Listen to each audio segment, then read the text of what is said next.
All right, this is the Random Shuffle. Of course, I'm your host, Ray Swaby.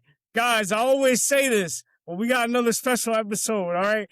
We got some returners. Of course, we got the YAADMAN in the building, the one them called Devane and the homie Tennille, all right?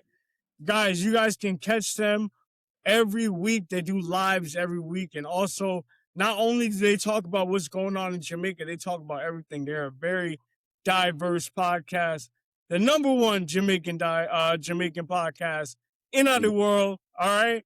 And then we got the homie Jeremy Baker returning What's up? to the podcast. I'm excited, man. I'm powered. Yes, I'm energized. Yes, the VOR podcast. All right, he is the host, and he's also the founder of the Unity Project, okay? We're going to have all these links in the description, so y'all stay tuned. And then we got the homie, Chairman Africa, all right? Power to the people. All right, this is the community hero right here. All right, Black Panther, stand up. Newark, stand up. Tri-State, we are in the building. Guys, we got a crazy lineup to talk about. And of course, if you have issues, all right, and if you are going to complain, I do not recommend you to watch this because why? We have no filter on this podcast. Let's jump into it. Guys, y'all ready? I'm ready. Let's go, man. Let's go. Let's go. Let's go. Cracking. All right, yo. So the first topic I want to talk about Pan-Africanism. All right. So this question, obviously, Chairman, is for you, but I want y'all to think about this question. My question to you is, do you think Pan-Africanism today is a real movement or is it just a vibe people post about?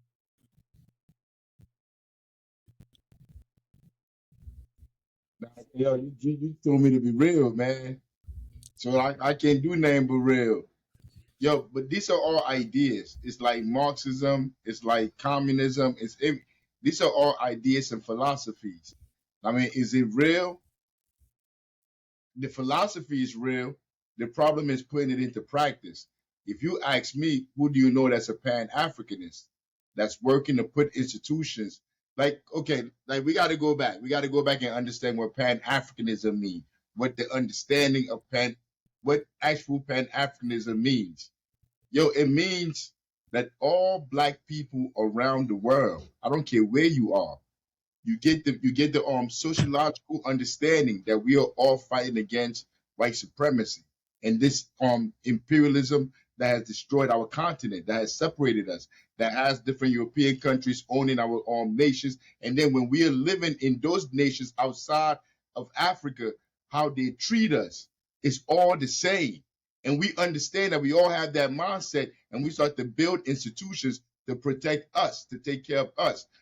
That's what Pan-Africanism is. Do I know any institutions or any people right now building that collective organization that have the people rise up to be able to take Africa back? I don't know any. I don't know any organization, but it's a lot of people out there that say Pan-Africanism, Pan-Africanism. And I always say, if I don't know them and they exist, look, I'm not talking about people that want to talk about what Pan-Africanism is or people that's trying to use Black unity for them to get a job. I'm talking about people that's willing to put their lives on the line to build institutions like schools, like communities, industries, to be able to take care of ourselves. I don't see those people. I don't know any of those people because if they are alive, I want to be working with them. I am looking for them. But Pan-Africanism as a philosophy, yeah, it exists. It exists like almost every other philosophy or ideology. That's what I would have to say. Tennille, Devane, you want to add anything? So I just want to ask if you think do you think it is something that would be viable for an African these days? Is it actually possible for a normal common man like me to really follow Pan-Africanism? Everything is possible, yo. If we truly want to. So if you want to be a Pan-Africanist, wherever you at, whatever corner of the world that you're in, and you say you're a Pan-Africanist, this is the philosophy that you follow, and your daily life, your life work should represent that where you work at. So like you can't go to work all day. Let's say you're a teacher in Spain and you in Spain teaching Spain history, whatever. And all day you're teaching Spain history and then you go home and you read your book about Pan-Africanism or you go to a conference and you talk about Pan-Africanism Yo, that is not bringing about Pan-Africanism. That is not putting the philosophy in place. To putting the philosophy in place is building and organizing institutions to be able to produce, like, to produce what? What are you producing? Wherever you at on this planet, the education system, everything is anti-Black, anti-African. For us to be able to organize to defeat white supremacy, it first has to come here. You have to build the institutions and create the space to teach the children that are coming up what you're talking about, to socialize them. Instead of we in America, tomorrow my child is going to go to American school, your child is going to go to a Spain school, your child is going to go to a Jamaican school. And even in Africa and Nigeria, when they go to school, they're learning that the world started with the Bible, that Christianity is like where we come from. We come from like Adam and Eve. This is what they're teaching in African schools. So until we control all of these institutions and we stop this socialization of our people, we are never, ever going to be in a place where we say we're fighting back. So you right there, wherever you at, you could start right there. You could start the movement there because nobody has done it. People could talk all day when you could have all these professors. You could have Dr. Umar, the #1 Pan-Africanist. What have they done? Where are all the people that they have organized together to build these institutions, to start to take power? Because if we don't build those institutions, we are never taking power. All we are going to produce is more cops, is more teachers, more doctors, more lawyers in their system, but nothing of ours. Even our what you call it? Our heroes, it's their heroes. They give us their heroes for us to embody. And they write our heroes out of history. So like from the beginning of Pan-Africanism going all the way back to the 1800s when it first started, when they started talking about in the West Indies, when they were talking about Pan-Africanism coming, even all the way to Du Bois, it was about creating institutions to teach our people who they are, where they come from, and where we need to go. That has not been done. I haven't seen it. And like my life work is trying to put those institutions in place. It's not to go over there and be the mayor, to be the governor, to be the president. Like that is none of that has anything to do with our revolution or our taking over power. Once you go into their institutions, you go get a job, you're just working to maintain their system. And we have to get that clear because people don't understand that. People think like you could just like do whatever, go to work, come back, as long as you vote for a Democrat, that means you're a revolutionary. I mean, like, yeah, if you go out and march, go protest, that means you're a revolutionary. Yo, there's concrete work that needs to be done. There's education that needs to be. You can't just wake up one day, just get up and be like, yeah, I'm about to become a revolutionary. I'm about to be an activist. You don't listen to nothing. Nobody has taught you nothing. You didn't go to school. You didn't read any books. You just feel like I'm going to be an activist, so I'm an activist. That's the most American shit to be right now. Motherfucker just wake up. People just wake up one day and be like, yo, you know what? I'm Black. I've been white my whole life, but I'm Black now. And then you got to accept me. I'm like, people really do this. I mean, and they talking about like that's their truth. Respect their truth. Like that's the world we living in. There's a TikTok video, and I don't know if it's sarcasm or if the girl's being serious, but she's like, I'm trans Black. I'm like, oh fuck. No, shit. I know exactly. I know exactly what you're talking about. Yeah, I don't know if it's a joke or not. Like, I'm like, please tell me you're not being serious right now. No, she's serious, bro. She has a whole documentary on it, bro. Like, yeah, and like she tried to file, like, she tried to sue people that like went against her. Like, dude, you weren't born Black. How can you like be Black? No, you just can't claim. It's like getting your DNA shit back, and you're like 2%. It's like a judge, or if she has money for people that are being sympathetic to what she's talking about, yo, she's gonna win in court.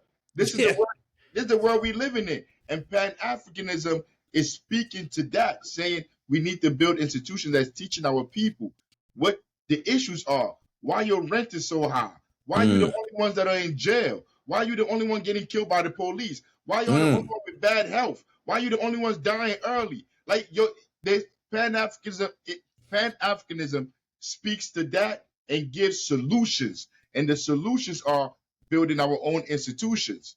I mean, it's not about going to go beg them and ask them to save us or the government. The government will do nothing for us. I mean, so yeah, so that's where Pan-Africanism, and I'm a Pan-Africanist. So, I'm a Marxist, I'm a Panther, but I am a Pan-Africanist. I believe, that's the saddest thing in my life. Like when you go into this work, like say you want to serve the people, you want to understand the people, what their issues. First you got to know yourself. Then when you go back and you research and you see like, I'm African. My father's African. My mother's African. I know the village. I went back and did the research on my mother's family in Africa, my father's family, and I see everywhere what they came from. And then you look at Africa now. I mean, it is shameful.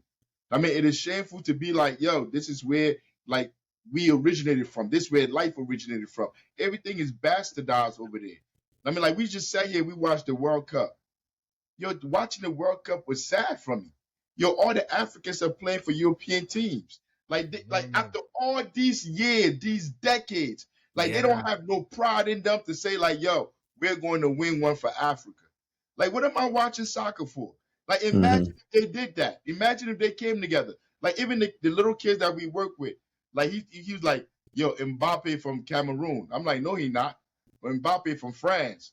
He was like, he just played for them. I'm like, what you mean he played for them? He giving his talent. He giving his talents to France. He didn't go give his talents to and he started thinking, the little kid, he's like 12 years old. And he started thinking like, word. Because the little kid is proud to be from Cameroon. We always talking about it. I'm talking about if I'm like, we gotta go to Cameroon one day. Me and you, we're gonna fly to Africa. We're gonna see what's up in Cameroon. And then when he's talking about the people that he look up to, and he not even going to go play for his own country. All of this is what Pan-Africanism is. Because if you have that mindset in your mind, you're not going to play for France. You're not playing for Spain. You're not playing for England. You're not playing for America. You understand you need the people where you come from needs a hero, somebody to believe in. You understand you're supposed to give your life to them. These athletes don't think like that. They got business managers since they started from the club age when they was little kids. Somebody's already directed where they're going to go with their lives because we haven't built anything. We haven't built anything for that generation to come up where they don't need to go play in Europa, the whatever league, the Spanish leagues. They don't need to go. They don't need to go play in England. They don't need to go play in the Premier League. We could have our own leagues in Africa, but we don't have none of that. We have absolutely nothing. There is nothing pro-black anywhere on the planet that's ours. All these athletes, whether it be soccer, football, American football, with any sports, it's all dominated by people with our complexion. But we don't own no leagues. We don't own nothing. And that's what Pan-Africanism is. Why don't you own anything? This is why you don't own it. And until you all come together, all the African countries come together and say, we are the United States of Africa. Until you do that, you're never going to win. And that's what... Go ahead. Finish. No. And at the root of it, that is what Pan-Africanism is that heartbeat.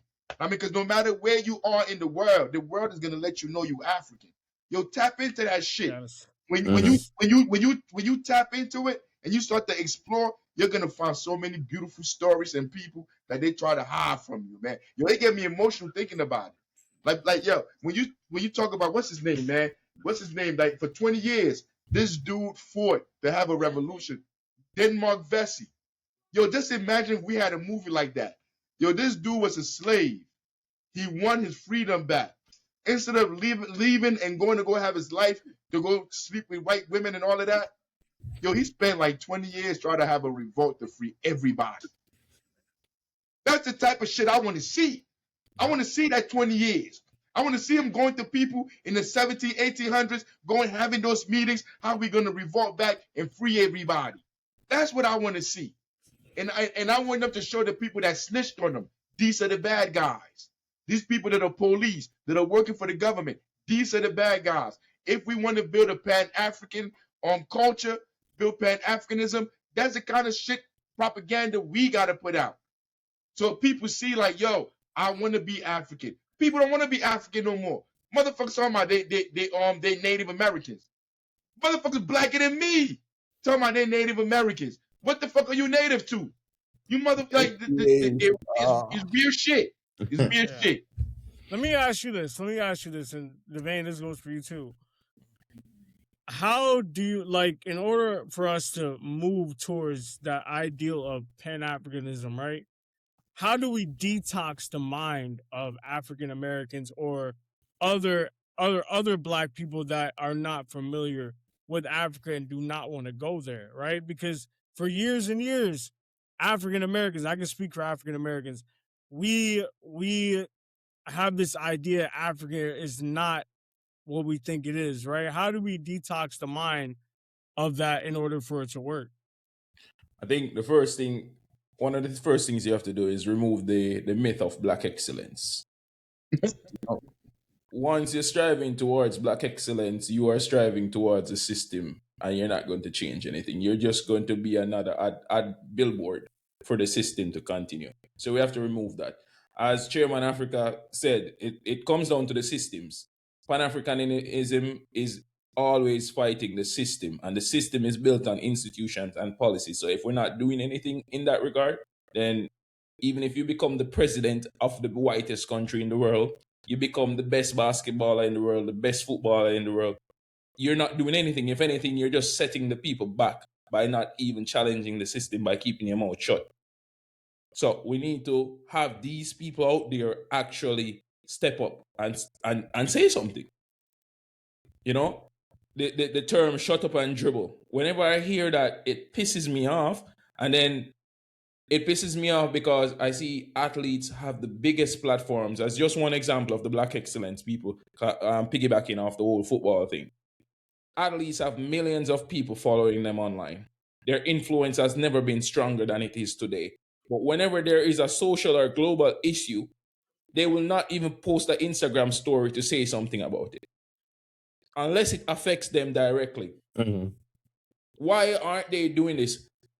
The FIFA World Cup, it has this big banner. The worst marketing campaign I've ever seen, say no to racism, because it's useless. They have this say no to racism, but then the athletes, whenever they encounter some form of racism, there's no real action taken. There's no change in the system. Where are the Black people on the boards that are combating this?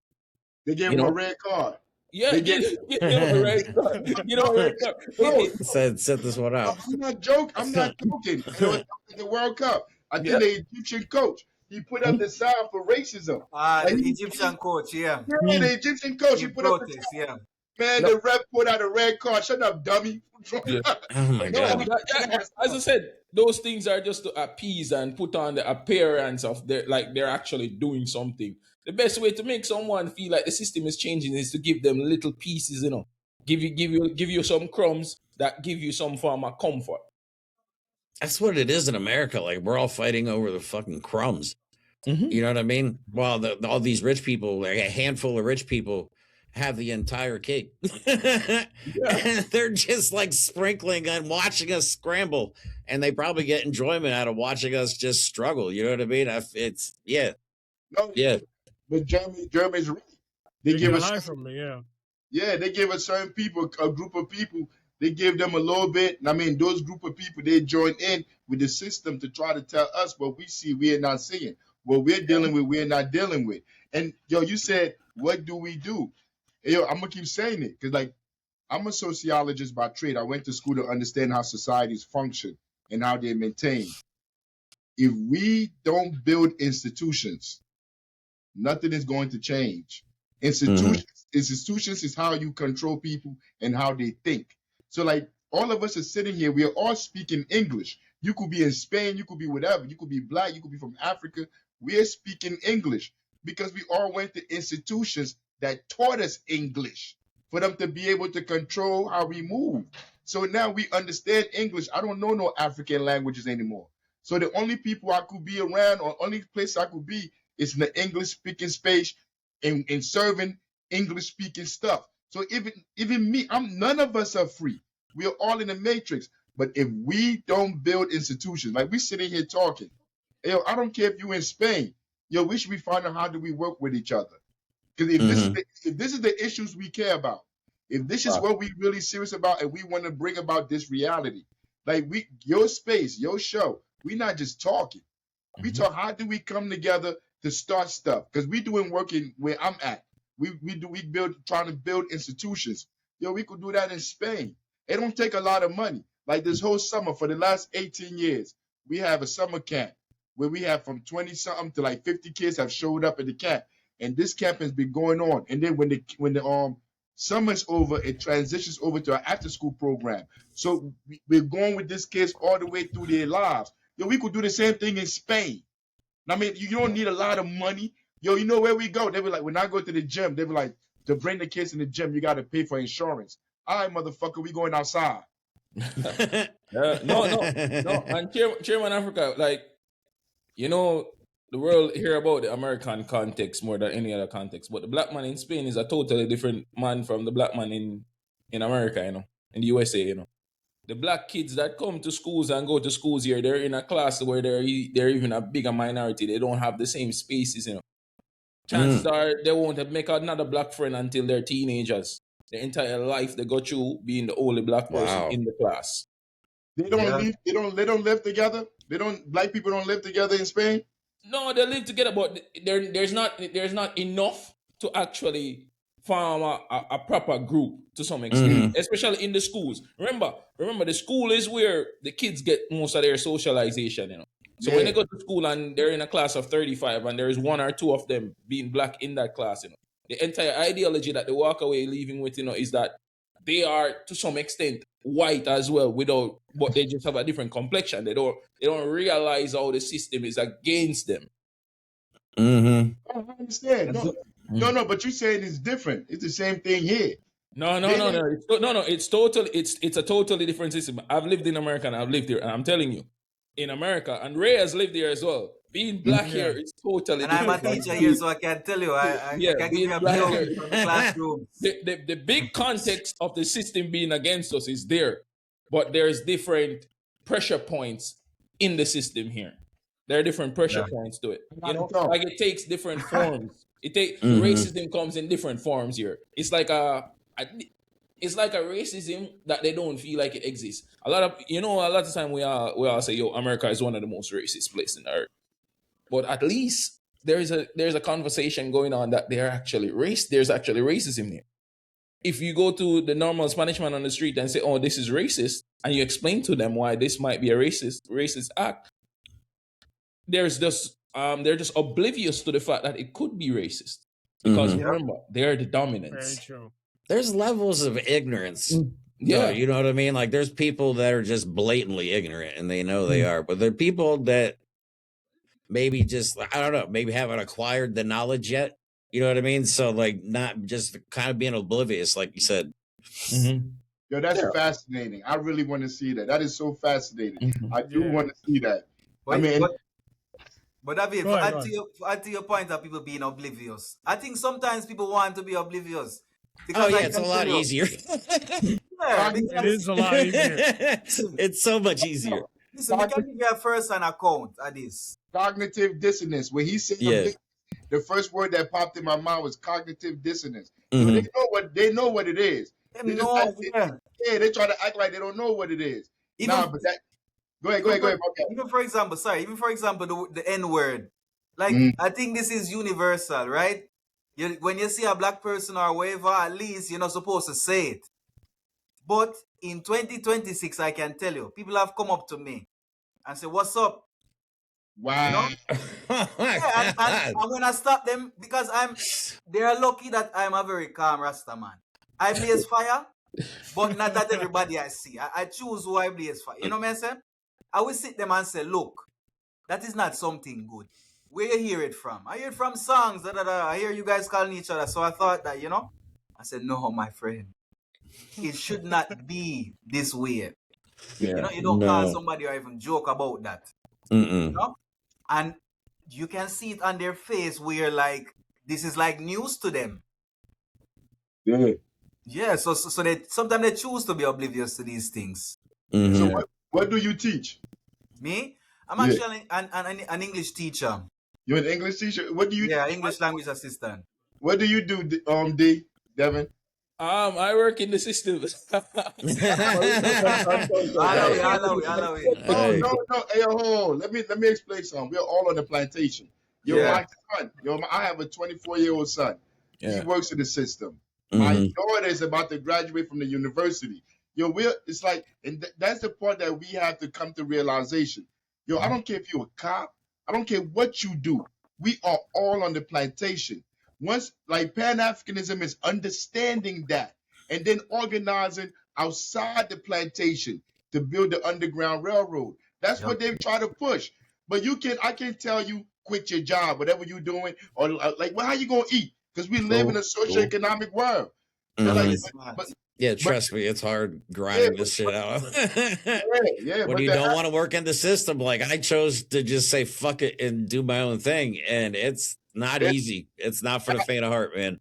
It's been struggle. Yeah, it's to walk away and say you're not gonna be within the system. You're isolated. You're seriously isolated. You're pushed out of everything. And it can be lonesome. I mean, like, people have needs. Like right now we talking. Jeremy saying he's not doing that. He's focused on the work that he's doing, because the work that he's doing is how he was able to meet me to help us out with the work we're doing in our community. There's no life insurance for Jeremy for this. Nope. There's no social security when you get older. So, like, when you say you're giving your life to something bigger than yourself, there's a risk that you're taking. Like, I'm in America. They got social security when you get, like, what, 63? Is it 63? 65. They're trying to raise it to 70. By the time I get there, it's going to be 70. It's going to be bankrupt by then anyway. None of us are going to have fucking Social Security. So, But they give out this promise. They tell everybody by the time you're 65, we're going to give you whatever crumbs we give you for you to be able to survive. You're doing this work and being outside the system. These are the kind of chances that you take. I mean, this is the sacrifices that you make. So I'm not telling nobody to do that. I mean, some people need to be within the system. I mean, some people have to work in there. So, like, I be trying to tell this to police officers, because I do pig patrol and we try to hold the police accountable. But at the end of the day, I understand that's just your job.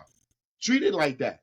True. Don't be out here pulling people over, doing all kind of crazy shit. Just do the bare minimum and then give back to the people what you could give back.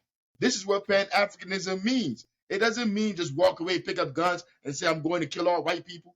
That. I don't even know what that is itself. But this is all of it, man. But yeah, so what do you do in the system, my brother? No, I'm a recruitment consultant. I find tech people to work for tech companies. Nice. And I come to that realization. I don't even do shit. I thought you were about to say you a cop or some shit, man. He works for the government. He works for the government. There will be no cops. There will be no cops on this show. No cops on this. Yeah. No police. No police. You know the funny thing is, when I graduated high school, I was gonna go to college. My dad had one of his friends come and sit me down. He was a superintendent. And my dad was like, we can't afford college, so you're going to go become a cop. Wow. And I was like, I'm not doing that. I'm not doing that. I was like, I'm taking the student loan and I'm going to college and I'm going to do something different. No, but that's deep. Because when you read, like, when we talking about Pan-Africanism, you got to go back to people like C.L.R. James. If you don't know who C.L.R. James is, like, Google C.L.R. James. He's a historian. He wrote about the Haitian Revolution. But these were Pan-Africanism that were trying to bring that mindset into all of us. And why the hell did I even bring him up? What was we talking about just now? I don't forgot already. Working in the system. Working in the system. God damn, I don't forgot. Smoking too much weed. But go ahead. What a YAADMAN, man. I'm pretty good myself, actually. Man, I don't forgot. Yeah. Yeah, but no. No. I got it. Right. He says, like, they say, you have to build an institution to teach our children. Even like John Henry Clark. Like, we got to teach our children what to do, like what their lives are for. Like you said, you went to your father and he told you to go be an officer. My mother told me to go to the military. My father, like, they would tell me to go to, my father wanted me to be a lawyer, a doctor. That's what he used to put in my mind when I was little all the time. So it's like, We don't have these institutions in our communities that say this is what you're going to be. We need an engineer. Yo, we need this. We need construction. We need that. We need people to build the bomb shelters because these people are about to go to nuclear war, and we have no bomb shelters as people. They're going to blow up the whole planet. We're going to be gone because they got their robots. They don't need us no more. Like, nobody's thinking, like, we need somebody that's going to be an astronaut. We need, like, yo, but we don't have these conversations. And then when our kid, like, all the people, because, like, people about to start going back to school, all the parents in New Jersey, in America, where I'm at, they're going to tell their children, go be a cop, go be a doctor. And until we build those institutions that start to teach us, like, no, our children shouldn't be going to be cops. Because when they come in our hood, when they come to your door to knock on your door, that person look just like you. It could be a black person that look just like you. They're about to brutalize you for the state. And it doesn't matter to them because all they care about is making that money to pay their bills. Mm-hmm. And if without those institutions, without the institutions, we can't change that. I mean, so like, yeah, man, it's deep. But even if you was a cop, man, I still fucks with you, man. Don't worry. We ain't homies. All right, let's move on. So I wanted to talk about FBA. If people don't know what FBA means the Foundation of Black American. All right.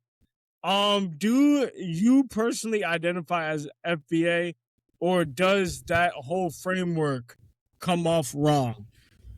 They wouldn't even let me in. I don't think I could fit. My father from Nigeria, my mother from Liberia. They would call me a tether. Like tether, whatever. They got their own word. I gotta try to fix my tongue to say that shit. I'm like, but they wouldn't accept me. I mean, but the whole idea of FBA. So like, let's say this is the philosophy. The philosophy of FBA is black people in America have to fight to get reparations for themselves.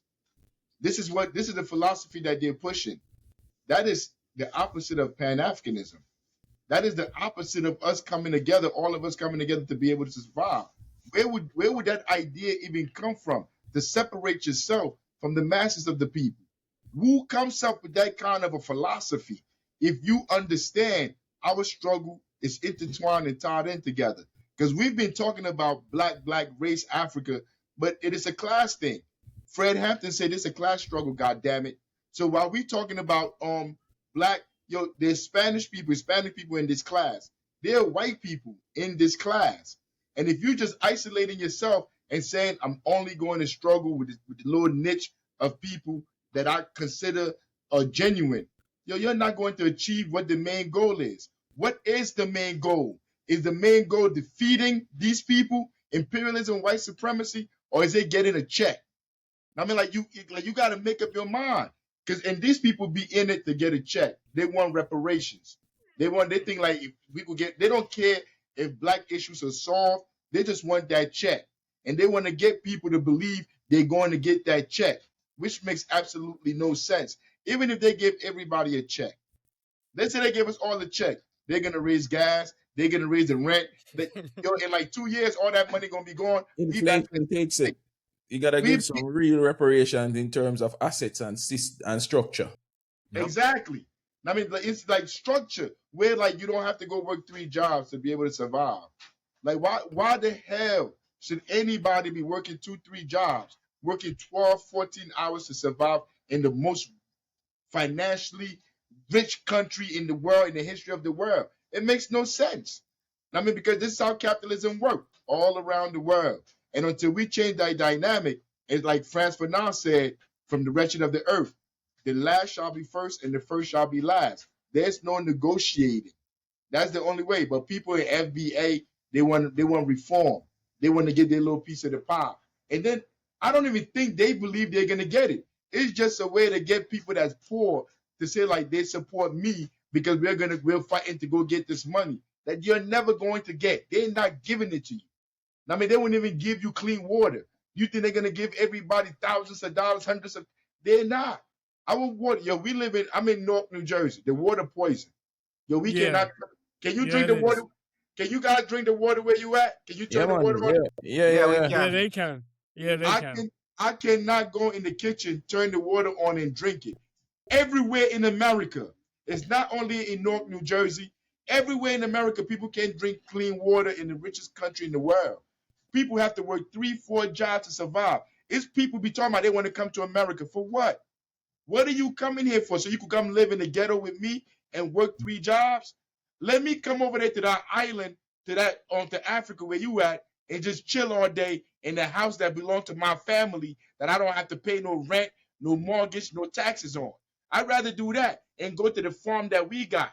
Yo, my father went to Africa, and one of the things he did was get farms. He's dead now. My family trying to sell all of that so they could come to America, so they could go work 3 jobs at the car wash. Yo, our whole mind system is warped.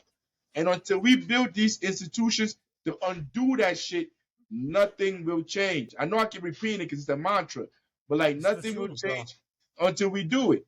And when we get off this, yo, I want to know you fellas forever. I want to make it to Spain. I want y'all to come here to come see what I'm talking about. So you could be like, nah, we ain't going over there. I've been up over there. Over there is not appealing at all. No. You gotta pay. Yo, you gotta pay to go outside. I can't afford to go outside. So I can't either. Literally, that's what I do. I sit at home. But I stay in the house and I play FIFA all day, bro. FIFA 26. I gotta get that. I mean, FIFA? What?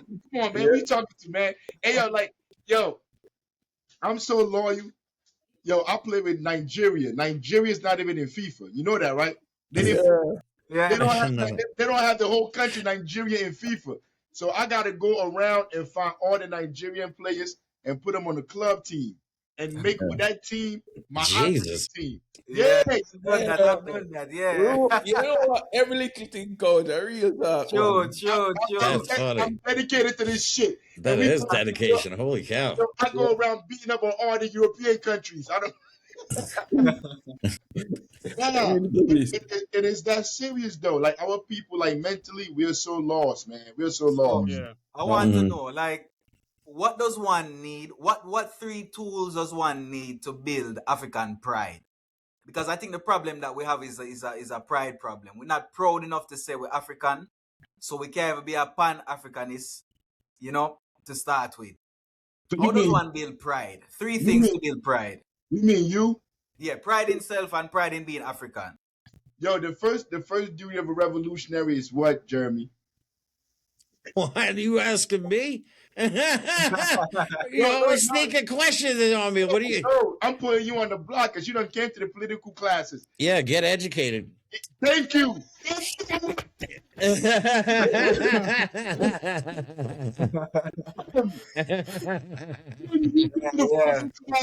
I know. The first duty of a revolutionary is to be educated. If you want to have pride in Africa, study Africa. When you start to study Africa, you're going to see the giants, people that gave their lives, that sacrificed their souls, that fought to their last breath. Yo, if that shit don't motivate you, bro, and then once you get it, you're going to want everybody else to have it. And then we do stuff with kids. We have basketball, we do boxing, we do football, and then you work with those kids. Remember I said we got to build institutions. You don't need a building. Oh yeah, we're also, don't you forget, we're taking them to a water park here next in like 3 days. Yeah, on Wednesday. Not even that we taking them all out. But it's like you can build it once people see it. What's that old saying? If you build it, they will come or some shit like that. Yeah. Field of dreams. No, but it's like, but for 18 years since I walked out of prison in 2008, and like while I was in prison, I told myself I was going to dedicate my life to serving the people, to serving our people. So when people first used to see me, like doing pig patrols, coming against the police, they used to be looking like he's crazy. They'd be like, he's crazy. But it's been 18 years. Whenever somebody get pulled over by the police, yo, we show up. Like, what are you doing? What you pulling them over for? Now the rest of the community is starting to do it. The rest of the community is starting to understand. I don't need to take this from the police. I don't need to be afraid of them. Yo, they work for me. Like, I could call them MS, I could call them pigs, I could tell them I'm not paying that ticket, that you lied. Like, somebody has to show. It has to be put into practice. That's what UP Newton, the founder of the Black Panther Party, UP Newton said, like, you have to put theory into practice. Fred Hampton, like you study them. So the theory is black love. But how do you put that into practice? And how you put that into practice is like you over there in Spain, they love soccer.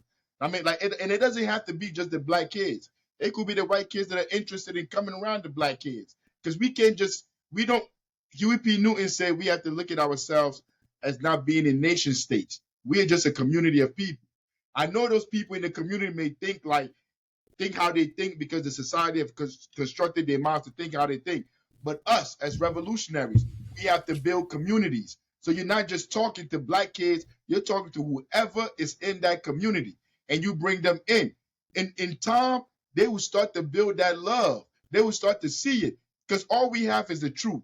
Your Frantz Fanon said we have the truth just by being who we are. We are the truth. Once you start to show them that, it's almost impossible not to gravitate towards it. I'm telling you, baby, like it can be done, but it's that work, that cadre, those revolutionaries that it takes to do that. Because everybody think when you say revolution, I mean like take a gun and go like you going down to go shoot down white people. Yo, it is the work, bro. The meetings, the tiny little kids sneakers, the T-shirt that you wear. Yo, all my clothes say Black Panther now. I don't wear no name brand, nothing. Everywhere I go is Black Panther because I support. I am Black Panther, and I am the ethics of Pantherism. So the way that I move, the way that I react, the way that I talk to people, I'm gonna say it now. I'm gonna admit it. Yo, I use the term nigga. I use the term spick, whatever. I use the derogatory terms, like to try to elicit some emotions out of people. When I use it, like try to reach people. But sometimes I could use these languages in the wrong time, at the wrong spaces.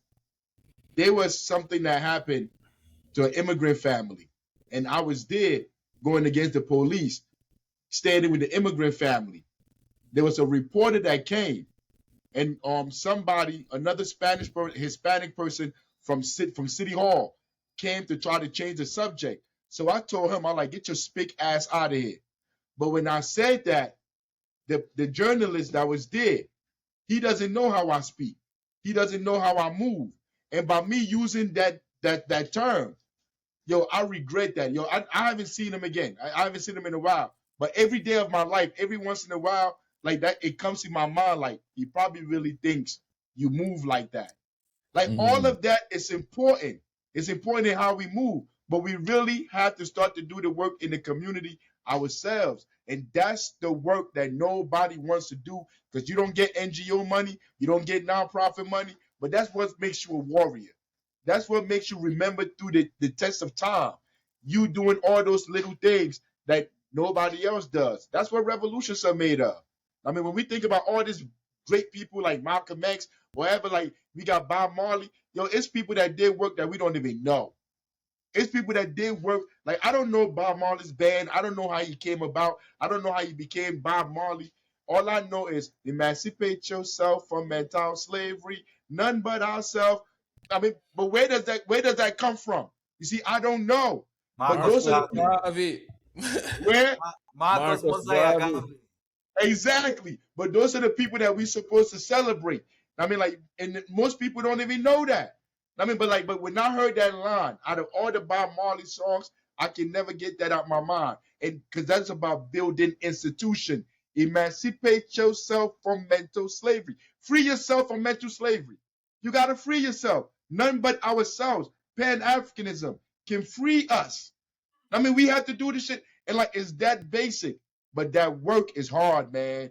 Because I be tired. I don't want to go outside in the sun working with people, kids. Yo, I don't want to drive all those hours to take all those bad-ass kids to the water park. I can't wait. It's going to be so much fun. Necessary work. He can't wait because he's not driving with them. He don't have to. Yeah. That shit, they be making me want to. Yeah, I'm like their white uncle that just pops up and buys them snacks. And then you got to deal with them after that. That's funny. No, but it's the work that you got to do. Because those children won't forget that shit. 10, 15, 20 years from now, when they're dealing with this system, everything that you taught them is what's going to help them be strong. I mean, and we got to do it. So you say you want to know what to do. The first thing you got to do is educate yourself. And then after you educate yourself, you got to put that shit into practice. Because what's the point of learning the shit if you're not putting it into practice? I mean, and then after you put it into practice, it's who you are. It becomes a way of life, Jeremy. Yeah, I mean, I say it all the time now. You're right, though. I mean, you're the one that really taught me that. Like, it is a way of life. Like, you wake up, because I always wondered why because when I wake up, this is what I think about. Like, the stuff that we talk about and like what's going on in our country and all that stuff. And till I go to bed, that's all we do. You know what I mean? It is truly a way of life. It's not an easy way of life. We haven't quite figured it out yet, but we'll get there. It is very gratifying. Just being able to help people has. What you say? It's unplugging yourself from the matrix. Once you unplug to a certain extent with the education you receive, then you will never look at the world the same again. Never. Exactly. And I'm gonna say it again before we go to another segment. I want to come to Spain to meet you guys, and I want y'all to come here. Hey, yo, I want you to give them my number. I want y'all to text me. Yo, because that's what Pan-Africanism is. We can't come do this show. So we just meet, and then we never talk again, and it's over, and we talk about we Pan-Africanists. We bullshit. Our show is also about this, most of our topics, always lean into Pan-Africanism to some extent. We deconstruct the simplest things, sports, and just bring it right back to Pan-Africanism and all always that links. Always links. Bring me. The collaboration was necessary. This is why it was necessary. Word up. Hell yeah. Let's go into border crisis and deportation worldwide. All right. I know Jeremy and Chairman Africa, y'all deal with deportation and all that stuff all the time. You guys are the perfect people to talk about this topic. So let me ask you this. Is Trump really the reason why the world is like flipped around on immigration? Or was everybody just waiting for permission to do what they already wanted? I think go ahead. No, go ahead, Jeremy. I'm gonna throw it to them. You want to go? Oh yeah. I was gonna say I think it goes deeper. I think it almost sounds conspiratorial, but it's a bunch of evil dudes who have a lot of money in a certain country that I'm not going to name because we always get in trouble when we do. They have a blue and white flag. You might know who I'm talking about. You know what I'm saying? Blue stars. You know what I'm right. I think this is more about just honestly world domination. These people really have the Trump was just their puppet. Like Donald Trump's just an idiot. You know what I mean? The guy walks around, shits his pants all day, and then that's basically it. Like he's out there making what $500,000 a day. I figured while being president. So that's all he's doing. He's just trying to make as much money for him and his family before he dies. But he's not the one really pulling all the strings. Like we have this organization called the Heritage Foundation, or they're called a think tank, but they're basically the Nazi headquarters, like the SS headquarters. It's only a block away from Union Station, which is like the main train station in DC. They're the ones doing all this shit. They're the one behind all the immigration policy, like people like Tom Holm and Stephen Miller. I forget the other guy. Kevin Roberts is one, and they work in the background for the most part. They might pop up on the news, but they're the ones that are really doing this white supremacy push in America, and the deportations. And it's not going to stop at just, Latino people. You know what I mean? That's why they're just going to. They want us all to basically return to a state of slavery, like literal slavery. Like if that segregation, all that stuff, these white supremacist guys at the Heritage Foundation, they have this dream of taking America back to like the 1930s and 40s. You know what I mean? So it's deadly serious. Like we have people in concentration camps. We have people dying. Another person died the other day at Delaney Hall in Newark, New Jersey. And there's people just up disappearing. We have no fucking clue where they're at. You know, there's some really heinous shit. Like just think of the worst possible scenario, and it's probably worse than you could possibly imagine. You know what I'm saying? Yeah, what's going on in this country right now is fucked. Excuse my language, but it's bad. It's bad. Okay, good. Yeah, it's so fucked. It's so fucked. We have my hope is like the military is starting to rebel against, because they're treating the military like absolute trash. That's kind of like our only hope, is if the military rebels against the government. Other than that, we are almost kind of powerless. Huh? That sounds deadly. Civil war. I mean, honestly, it's honestly the only way out because these people have that much control and power. They control all the money. They control our food. They're trying to control. They're going to privatize water. Yeah. That's I think I don't buy. Revolutionary. I don't. Because all of our clean resource, all of our clean water is just up and disappearing. They keep saying it's for the AI data centers. I don't believe that. Maybe some of it, but I honestly feel like they're trying to literally control resources that we need to actually survive. Like if they could just think about it, if your government could control the water, you're done. Like it's illegal in some states in the United States to collect rainwater. Oh, Yep. That's how crazy the United States. Like in some countries, the guy actually got arrested not that long ago because he was collecting rainwater.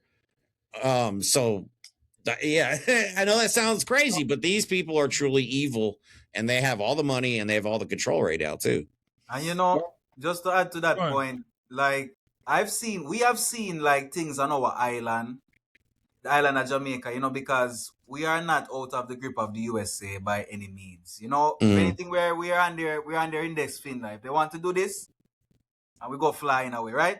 So, like we see certain changes happening in our island, and we know they come directly from somebody upstream.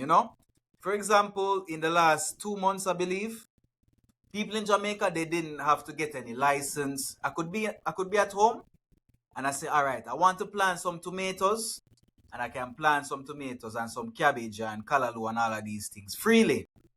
Now, the government is asking you to have an ID so that you can actually plant on your own property.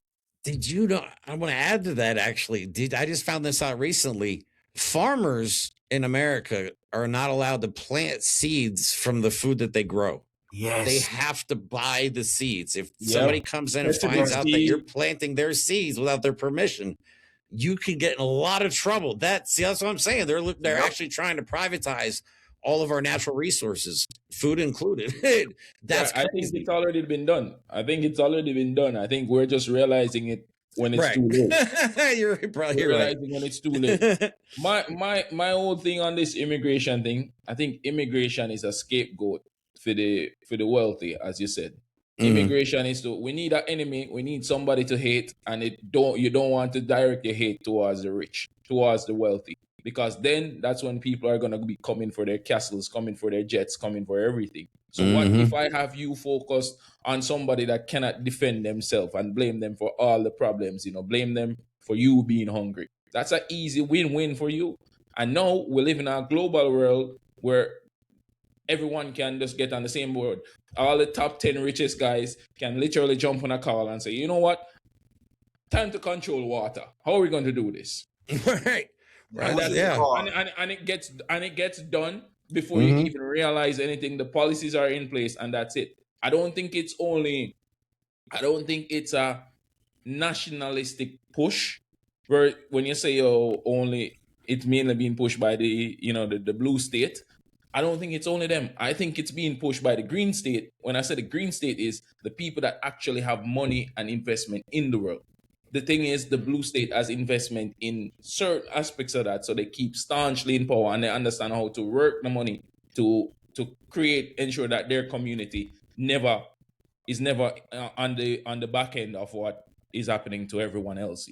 They are not going to be the minority that gets left out. They're going to be the minority that has a seat at the table.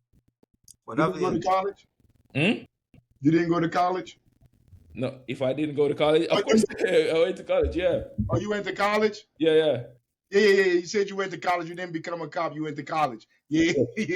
No, that's profound. No, what you're saying is deep. It's like the blue state is controlled by the people with the green. Yeah. It's controlled by the green people. I think it's the other way around, Yeah. I think it's the other way around. You know why? I think it's the other way around because they remember, these blue state people, they make their table, right? They've been making their table for so many years and years, for generations, our parents' generation. They've been making their table. And the big message is, if you want to eat, it has to be at this table, because the next table, that table is going to starve. So a person with green, I'm a person with green now, right? Why would I not buy into that table? Why would I go somewhere else where I stand a chance of losing? I'll just buy in with the winners and keep on winning until the end of history. Let's follow that. That's how I think it is. Let's follow that. The people that he's talking about, that Devin is talking about with the green, they've been here for hundreds of years. They've been here. Literally, that I'm talking about. That's the money. Without those people sanctioning it, you're not getting no green.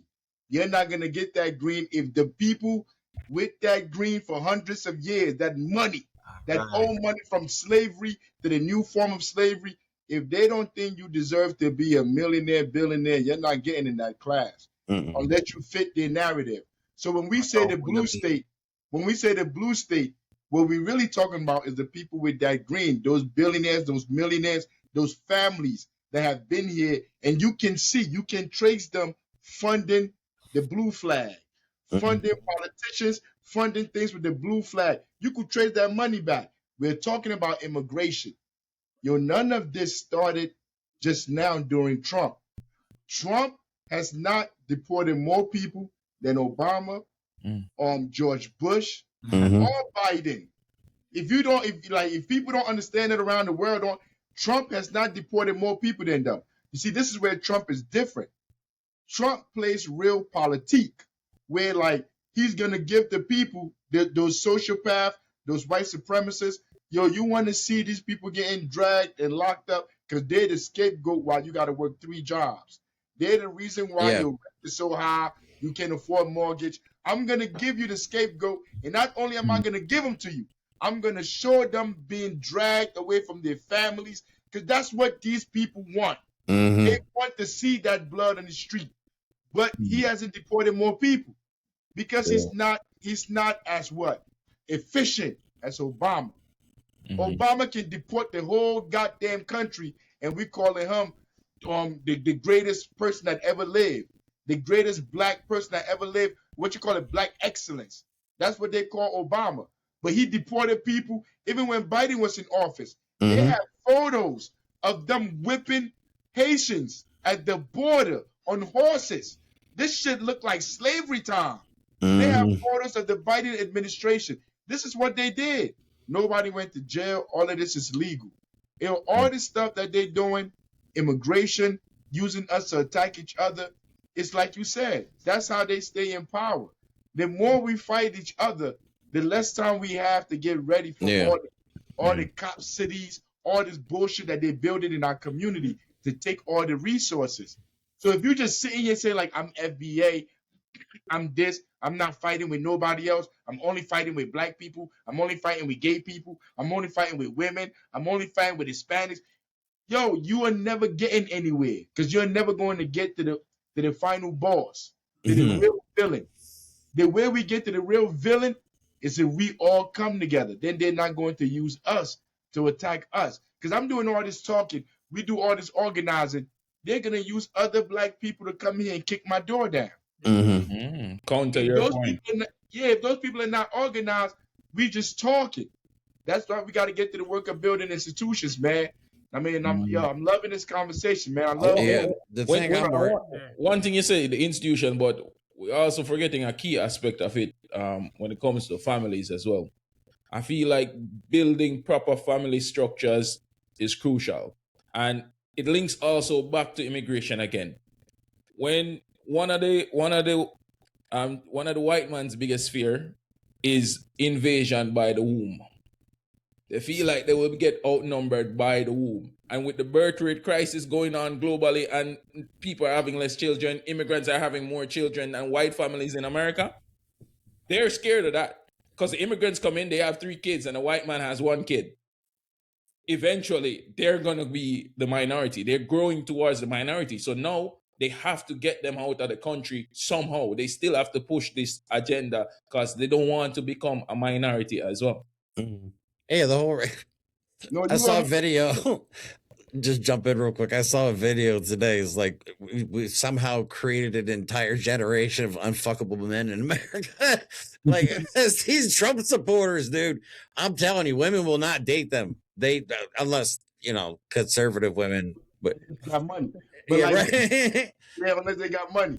But like you were saying, you said, what's the 3 things we must do? I think the first one I said was to be educated, and then put that theory into practice. Into action. Yeah, the number 3, the third one. Yo, the first people you gotta organize is your family. Yeah. But how you do it? No. Before, wait. Before good you walk, question. before you walk out, we're gonna get there. Yeah. Before you walk out to the next door to go organize the people next door. Yo, I don't know how your family is organized. Everybody got families, like you may be paying child support. The children don't live with you; they live somewhere else. But like, if you in the house, the first place I had to organize was my house. Yo, my wife, she reads the same books that I read. She studied the same stuff that I studied, and then we pass that on to our children. And yo, if you're going to be part of this family, yo, my daughter don't have to get a job. We live at home. We all pitch in to pay the bills. You don't never have to leave. My son, you don't have to go nowhere. Yo, you could go to college till you become a doctor, professor of doctors. I don't give a damn. You don't have to go nowhere. As long as you're following in this path, you're working in the community. You're working to serve the people. You understand what your purpose is in this world. Like, we good. That's before I leave my house to go out there. Because the first people that are going to know if you're a fraud or not is your family. Yeah. If you're a fraud, if you're lying, yo, you around them every day. Mhm. They're gonna lose respect for you. They're gonna start to do like imagine being in the house with me and my son is a cop. That tells you I'm a fraud. That tells you like I'm not really teaching him. I mean, it's like you pay attention to the little details, but by and large, the first people you have to organize is the people in your family. And when we build the institutions, our families are part of it. We are all part of that. We are building and bringing people into what we're doing. So institutions is families by and large. It's all our families coming together, connected. Yo, you're over there. I want to build a cooperative. Let's get a cooperative over there. I don't care what it is. I don't care if it's a barbershop. I don't care if it's a mechanic shop. Let's build a cooperative. Why do we build a cooperative? Now we live in a socioeconomic world. We're now making money together. If we're making money together, we got to talk. We got to socialize. We got to have we got to be connected with each other. And then we all are getting resources out of the whole deal. So let's start a cooperative. I don't care. I want one where you at, Ray. I want one everywhere. I want one where Jeremy at. All of us involved together. I don't care what we're doing. I don't care if it's an ice cream stand. As long as we're working together, our families, everything is intertwined because the cooperatives that we're building, these cooperatives, we're not going to sell them, try to make money. We're going to pass them down to our children. So if like, I got to know how your family is constituted for me to say like how you do it. Because sometimes, man, they're too far gone. Your family too far gone. Your girl your wife don't want to hear that shit. They don't want to hear that back to Africa shit. So you got to make a decision. Are you a revolutionary? If you're a revolutionary, is this who you should be with? As a revolutionary, do you think it is safe for you to be with this person? You got to make up your mind what you want to do. I mean, and if they got your kids, they refuse for you to teach your kids. Because I know men here that pay child support, but they can't speak to the child. They can't punish the child. They can't see the child. Yo, there's nothing you could do. You have to start over. It is what it is. I mean, you have to what you going to do? Go over there, beat the woman up, beat the child up to do what you saying? There's nothing you could do. I mean, all you could do is just survive on that plantation where you at. But the first place, if you have a home, if you have a woman, if you don't have a woman yet, if you don't have a man yet, whoever you're going to be with, the number one thing, criteria, is they got to love our people. And that's what their life got to be about. Because if you go link up with somebody that don't care about none of that shit, they don't want to spend the money that y'all making. Yo, me and my wife slept on the floor for 5-6 years. We didn't buy a bed. We put the sheets on the floor because all our money was going to the programs that we had in the community. These chicks don't want to sleep on no floor. You bring them to your house and they see the little blanket on the floor. Yo, they leaving. You could have all them books lined up on the shelf. You could be the revolutionary like you, but they see that bad shit on the floor. They see that crate with a TV on top. They leaving. Bro, you know what? Dating sucks. That's another time. Yeah, we gotta do it because, like, seriously, I gotta tell women I'm broke. Like, look, I know I got a lot of followers on the internet or whatever, but I'm broke as fuck. Like you said, I invest all my money into this stuff. Like every penny, I don't have money to date. You know what I'm saying? Like that's not. But yeah, you're right. Women don't. There's not exactly a selling point in a relationship. General Secretary said the podcast should be Revolutionary Love. We got to do one about that. Revolutionary Love. Let's do it. Revolutionary. Yeah. Yeah. The relationship is also part of everything, you know. The relationship is a part of it. Every little thing is a part of it. The way we perceive relationships now is done on purpose. All this propaganda that you see out there is done on purpose to eliminate the creation of proper families. It's done on purpose. Destroy them. But these people are stupid. But I don't know if they're stupid. Because the reason why like institutions like family, all this was around was to sustain our survival, to make sure like generation after generation. But I think they really come in with robots because they don't care about the family no more. They don't care about the family unit. Yo, they're trying to destroy the whole family unit. Yeah. I mean, and it's like, yo, I remember when, like, I'm old now. Yo, I remember when people used to just like each other because they just liked each other. It wasn't about money. Like you could meet a girl, like you meet a girl, you're attracted to her, like it's a smile, it's the way she looks, it's her eyes. I mean, but now it's like people, it's all about a financial thing. It's like an exchange. There's no romance, there's no love. I don't know, man. I don't know. The whole way how people nowadays are addicted to comfort. The comfort economy have people in a chokehold. Addicted to comfort, they don't want to give up any aspect of the comfort. God, as you said, your wife slept on the floor with you for 5 years. No one is willing to give up that level of comfort just because they feel like this person is the right one. No, they'd rather go through 3-4 partners sleeping on goose feather pillows than doing that. Instead of finding one real person. No woman, no. No, see, we're taught in America, especially or any capitalist nation or country, that you're supposed to respect people for having money. Like if they have money, they must have did something right. They must know something I don't. Like that's the whole problem. We're programmed to think that. You know what I mean? That's how I was when I first got out of the military. Like I chased the bag. I wanted to make money, and that's what I did. And it was I did make money. And I was doing pretty good for myself, but I was miserable. I'll be perfectly honest. I worked myself to death. I had a horrible relationship at home. You know what I mean? I barely saw my kids at the time. Like it sucked. So yeah, it's just all propaganda. We're just programmed to think capitalism is the best thing ever. Yeah, and that's what Pan-Africanism. You see, I'm bringing it back to Pan-Africanism. Everything leads. It teaches there's a different way of living. There's a different way to be a human being. You don't have to work for your whole life just to die. Like there's more to life than that. Yo, it's so much that we haven't experienced. Yo, it is shameful that we're in 2026. Yo, we can't go to space. We haven't been to any other planets. And I'm not talking about them telling us they went to the planets. I'm talking about human beings. As a species, we haven't developed to the point where we're traveling through space and all of that. We're just sitting here, going to go work at a dumbass company, Home Depot, to go work at a stupid McDonald's or Burger King. Your whole life, you just spend your time working, doing nothing, and not exploring life, the cosmos. Yo, I'm telling you, this age, they're going to look back in history, and they're going to be like, this was the dumbest age in the history of time. For sure. Yo, people came from caves to being able to fly planes. Like, we can't, to have cell phones. To me, stuff like that fascinates me. But these people can't even go into space. Why are we not on a different planet?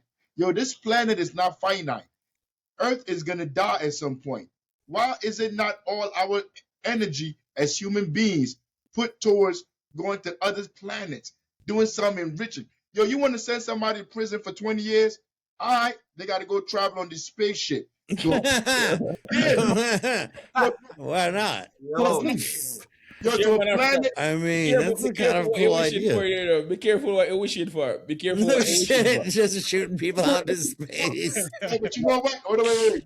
Don't give this administration any ideas. Jesus Christ. Elon Musk launching immigrants into space and shit. Oh, shit. Yo, you 100. Yo, but in my perfect world, in the world that I want to live in, yo, if somebody did something and they understand they did something wrong to humanity, yo, you do something to pay for humanity back. Yo, if they told me like, yeah, instead of sitting down in a cell for 6 years, yo, you could take a flight to, let's say, Mars or whatever. It's gonna take you a year, 2 years to get there, and then like you're gonna be there working there, putting this civilization there, putting the foundation of this there, working for humanity, and then you're gonna come back and on whatever when your time is up.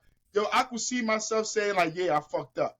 Yo, I hit somebody with a car. I'm gonna go do that shit instead of going to sit in a jail cell. The government is making money off you. The problem still persists. There is still poverty. There is still hunger. There is still crime. You going to jail did absolutely nothing to give back to humanity. I mean, but like to me, when I think in my mind, yo, like I would volunteer. I would volunteer to go out because, like, I'm talking about not people that are crooked like Trump and them, not these governments. I'm talking about we was really like talking about societal things that will make our world better, make humanity better. But this is not what we do, man. We just go to school to learn this stuff they want us to learn and just go to jobs to maintain this bastardized way of being human beings. That's what we all do. We're all victim to that. I mean, yeah, until we start to change it and build institutions that put more priority on different shit that's really important, we're not going to change it, man. We're not going to change it. And our relationships, like everything is based off money, income, how much money you have. Yo, females really get an orgasm from money. It is no longer you no more.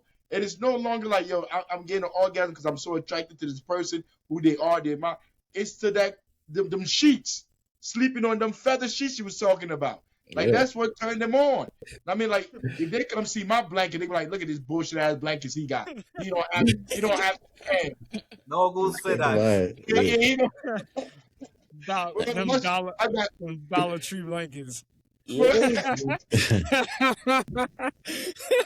Hey, they work, right? Immigration, all of that is all to distract us. Race, all of that, everything is all to distract us from focusing on the people with that green, this imperialist, there's people that's controlling the world. Those 10 people that go to those conferences where the richest people go, I forgot the name of the little shit that they be going to, but all the richest people go in the room and they sit down and talk about how to take our water. Those people, those are our enemies. Yes. Yeah, that Peter Thiel shit. That's that I think already passed. Yeah. Those are our enemies. How do we fight them back? That's what we should be saying now, strategizing to do, not who to go vote for. Mm-hmm. Yeah. I mean, they're building a surveillance state in the United States. There was you guys, I'm sure, have heard about the flock camera situation. I mean, that's the shit. We had one woman. They used 83,000 flock cameras in Texas to find one woman that had an abortion. Like that's where our tax money is going. But that's the kind of society we live in. Yeah, they arrested a guy for buying weed in a state where weed was legal, but then when he brought it home and where to a state was illegal, they caught him through the flock cameras and stuff. Like we live in a crazy time right now. The fuck? Yeah, it's bad. It's bad. Look up if you ever looked into the flock camera situation, we live in a surveillance state in the United States. You can't drive down the highway anymore without seeing these cameras everywhere. Cameras everywhere. Yeah, it's crazy. Like China soon, I want to go into a couple more topics. I know it's late where they are, so I don't want to keep them up. All right, so I wanted to go. I forgot about that. Yeah, I wanted to talk about Haitian Americans. All right, so this is an interesting topic, man. I'm pretty It's heartbreaking. It's heartbreaking. I'm pretty sure Devane and Tennille know about it, but Donald Trump has said a lot of ridiculous things about Haitian Americans. He says a lot of ridiculous things about Black people, period. But he said that they eat dogs, they eat cats. It's one of the worst countries in the world. As a Haitian, as people that are from Haiti that are living in America, what can they do to protect themselves in this time? Because they seem to be the biggest target right now. Well, they got their protective status revoked. And now I saw a video of an elderly man they have to put ankle monitors on now. Like they're on fucking probation, like house arrest and shit. So they can track everywhere they go. The guy that was crying, right? Yeah, man, that shit had me almost in tears. I'm like, God damn, could you imagine you're in this country legally protected by the government, and then all of a sudden, just because of a signature of a dumbass racist president, you know what I mean? You no longer have that status and are now being watched your every move. Like it's honestly heartbreaking to watch because I've spent a lot of time at the at Delaney Hall.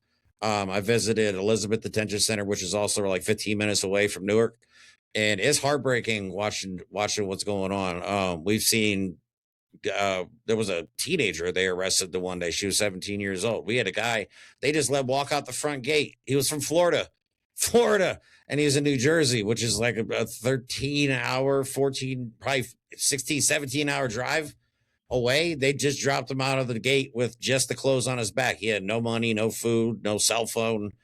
Yeah, so it's bad. And what's happening is just, I mean, Donald Trump and his administration in a year and a half have done irreparable damage to this country.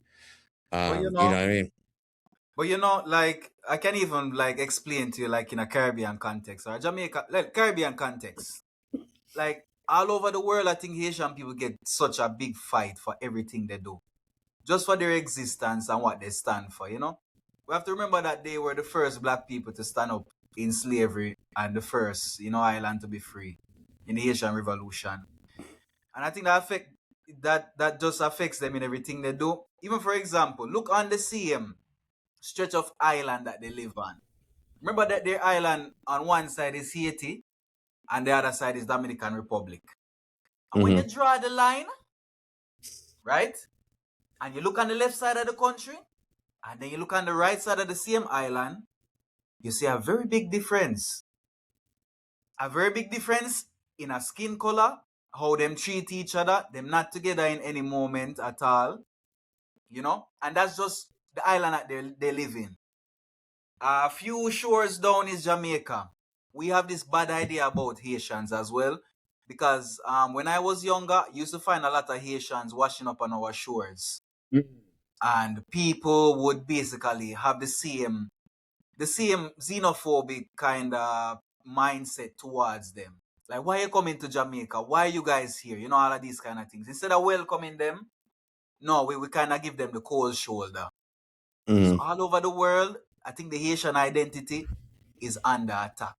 And nowadays example, we just talk about the World Cup, right? That same French Revolution picture with Toussaint Louverture and all the rest, right? They actually put one on their jersey. And eventually, before the tournament started, they say you can't participate in the tournament if you don't remove that. Because that piece of history was too strong for them to remember. They don't want to remember that Haitians are great.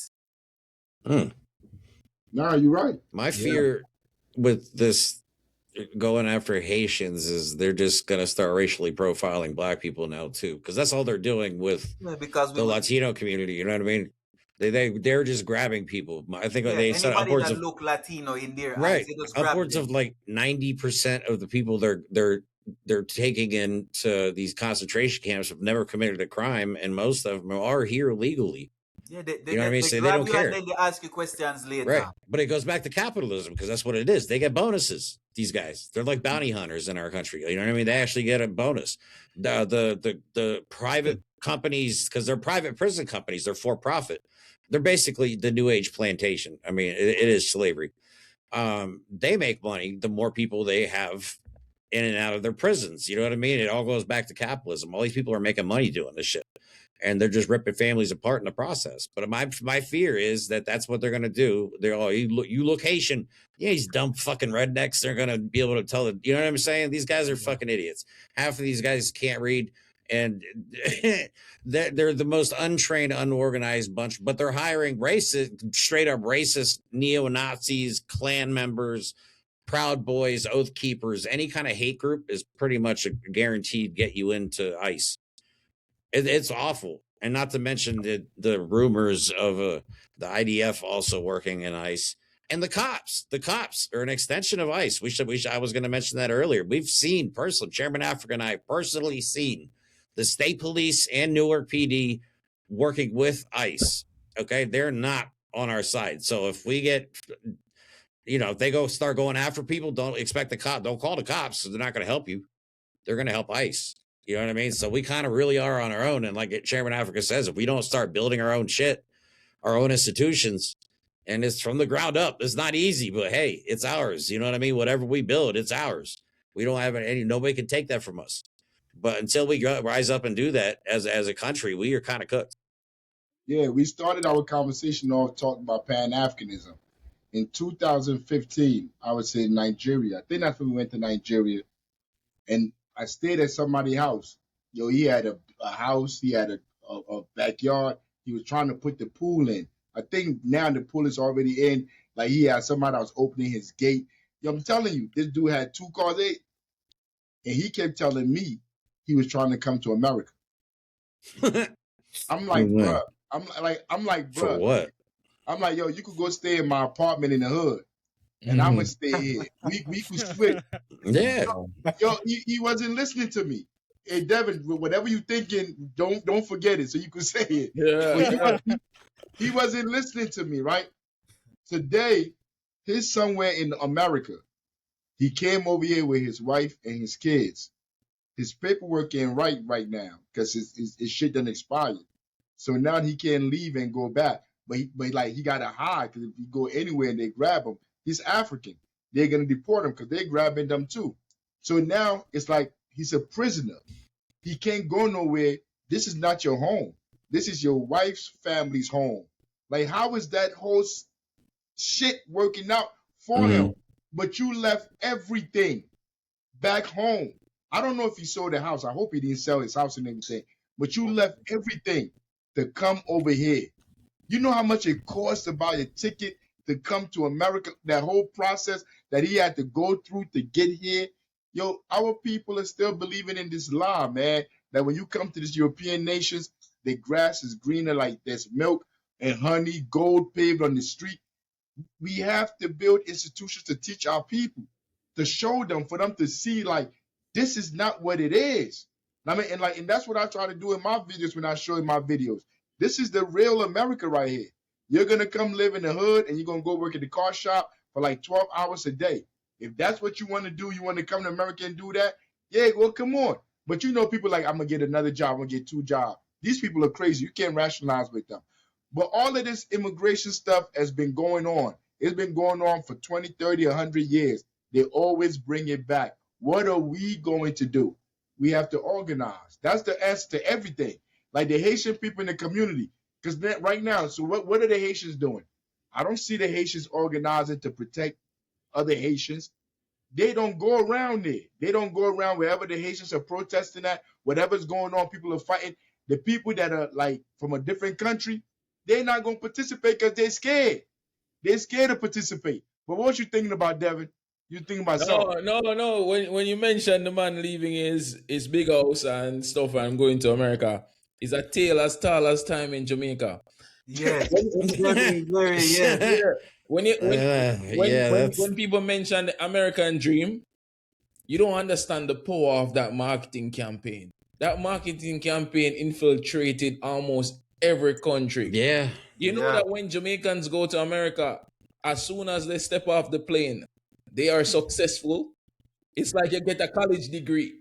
You get a master's. You step off the plane, you are immediately successful. The moment you step out at JFK, you are now seen as being successful because you made it to the land of the free and the brave, or whatever they say. You are successful. That bullshit. Land of milk and honey. And he's not the only one that has done that. Many Jamaicans come from really great positions, nice house, nice car, and they go to America to go work and be a janitor out there. Yes. This person has a master's degree and he goes to America. He works as a janitor in the morning and then he works as a window cleaner in the afternoon. And then they don't realize, like, you're making more money to some extent, but you're not living life to any extent. Yeah, that's the thing. We get it's that capitalist. It's like capitalist slavery. You know what I mean? We're all stuck in it. We you know what I mean? It's all we do. We all live in like our own personal open-aired prison for the most part. If you're poor in America every day, your life is pretty much the same. You know what I mean? You don't travel. You don't go places and see cool shit. You don't get to buy neat toys and new cars and all that stuff. No, you get up, you go to work, come home, you're exhausted, you go to bed. That's repeat. And instead of investing the same level of energy, working those 2 jobs in their own country and building up the country, I'm a hypocrite for saying this because I don't live in my own country as well. But it is the reality. They're not putting the same level of energy in it. They work harder outside of Jamaica to some extent. Am They I do. lying to you? To all extents, they work harder. They work harder. This because the master is right there, and I have to impress him, and I have to work twice as hard. But at the same time, we understand it from the perspective that there are more opportunities to earn a large sum in a shorter span of time that can translate to your family having a better life back home. So there are people that do it from that perspective. So it's not all doom and gloom, but overall, we need to realize, it needs to come back to the biggest investment being in your country, in Africa, where you actually come from. You know what, research? I want to see research of everybody that left their home and went to European countries. How many of those people's lives got better? Or the people back home, they got their family lives better? Because everybody say that. I'm going to come over there, but once you get here, in America, start to whoop on your ass. Your children end up in prison. You may get shot. You may end up in prison. You may end up on the streets. If you got 100 people that sold everything, like my sister, you see, when you in these countries, you got to pay for school from first grade all the way up to university. My father paid for all my siblings to go to school. And after they graduated the university, they got jobs working in the banks, all this stuff, sold all of that stuff to come back here. And then I got to watch them for the last 20 years, suffering over here. Whatever house you building in Africa, you're not going to live in that house that long. You're not going to get to enjoy that shit before you die. I'm just watching them work. My sister worked like 5 jobs. I don't know how she do it. She clean people, doodled, all kind of stuff, like to make money. She goes sleep away at people's houses working for older people, take care of them. Your whole life, she's in her 50s, about to be in her 60s. Your whole life you spend working over here. When are you going to enjoy that stuff that you said you're working to get over there? I mean, and it's really deep, because like you have to break those people's psyche, but it's almost impossible. Because like talking to somebody in Africa and telling them they don't need to come to America, that conversation is painful. It is no matter what you say to them, like they think you don't understand. I mean, like you don't understand the suffering that they're going through. I mean, like you don't understand how hard things are. I mean, and I'm trying to convince them, we could work together. I'm going to Liberia in November. I'm flying out there. Everything that we do in Newark, New Jersey, I'm trying to do there. You're saying you're not in Jamaica. You're not living there. No. Like you have your whole life to get this thing together. The first thing to do is to understand that you need to be there. I mean, but first you got to understand that. Because when I go to Africa, I still got to learn how things work over there. I can't just go over there talking about I'm coming to do all of this. I won't even make it back. I mean, so it's like it's all strategic in how you do what you're doing. But I'm in my 40s. I'm 47. Now I'm at the point where I'm ready to go back, to go start to build institutions and do stuff there. But it took time.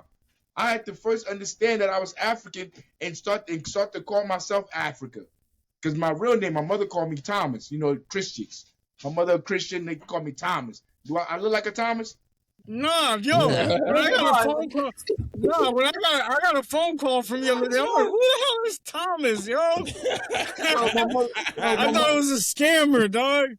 Yeah. My mother named me Thomas, man. So I had to rock with that shit. But then when I used to go to school, you see, because when I left, I was born in America, but I went to Africa to live with my father for about when I was 2 years old. So I came back when I was 8.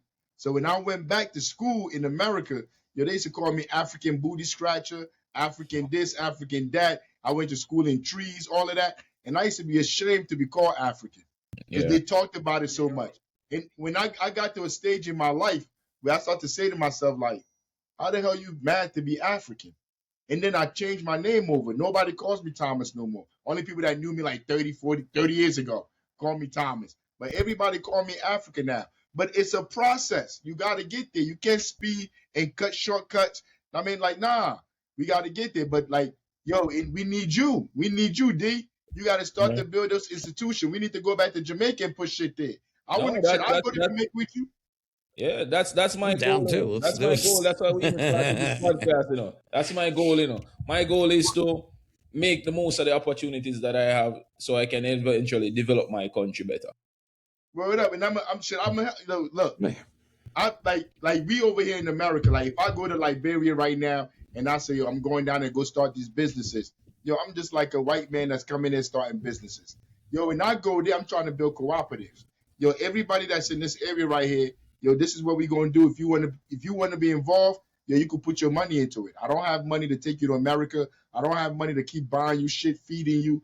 But if we're gonna open this right here, we can all put our money together and we could build this together. It ain't my shit. It belongs to the whole community. That's what a cooperative is.